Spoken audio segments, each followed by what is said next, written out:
శుభోదయం. మనకున్న మంచి గుణాలలో, ఉండవలసిన మంచి గుణాలలో చాలా ప్రముఖమైనది కుతూహలం, క్యూరియాసిటీ. ఎందుకంటారు?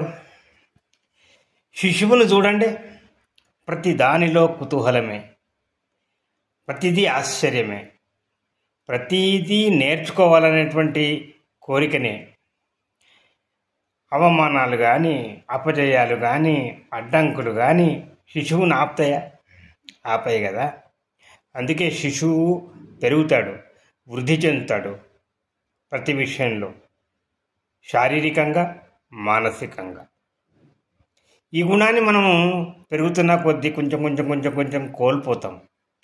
ఒక స్థాయికి వస్తాం, ఇక మనకు దేనిలో ఇంట్రెస్ట్ ఉండదు.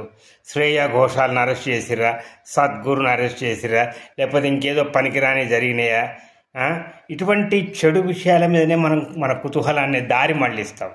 మళ్ళించి మనకు కాలక్షేపం చేస్తుంటాం. ఇక కొత్తవి నేర్చుకోవాల్సిన పని ఏం లేదు, మనం చాలా కంఫర్టబుల్గా ఉన్నాం, చక్కగా మనకు జీతం వస్తుంది, ఉద్యోగం వస్తుంది, ఇక నేర్చుకోవాల్సింది ఏం లేదు, అయిపోయింది లైఫ్. కాదు, చనిపోయే వరకు ఏ మనిషిలో అయితే కుతూహలం ఉంటుందో ఆ మనిషిలో ఒక దీప్తి ఉంటుంది, ఆ మనిషిలో చైతన్యం ఉంటుంది. అందువలన దాన్ని ఎప్పుడు పొడగొట్టుకోవద్దు. ప్రతిరోజు ఈ కుతూహలం అనేటువంటి దాన్ని మనం వృద్ధి చేసుకుంటూనే ఉండాలి. ఏదో కొత్త విషయం నేర్చుకోవడం. కాలం మారుతున్నది. మనం ఎప్పుడో 10, 20, 30 సంవత్సరాల క్రితం మనం చదువుకున్నాము. మరి దానిలో కొత్త విషయాలు ఏమి వచ్చినాయి, మనకు ఉపయోగపడే విషయాలు ఏమి వచ్చినాయి? ఇవాళ చూడండి, చాట్ జీపీటీ అంటున్నారు, ఆర్టిఫిషియల్ ఇంటెలిజెన్స్ అంటున్నారు, టెక్స్ట్ టు స్పీచ్ అంటున్నారు. ఇవన్నీ ఏంటి? ఎప్పుడన్నా మనం ఊహించగలిగినామా?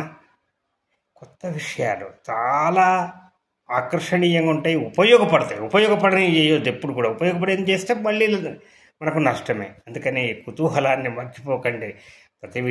ప్రతి మంచి విషయంలో కుతూహలాన్ని పెంచుకోండి. శుభమస్తు. ఉంటాను.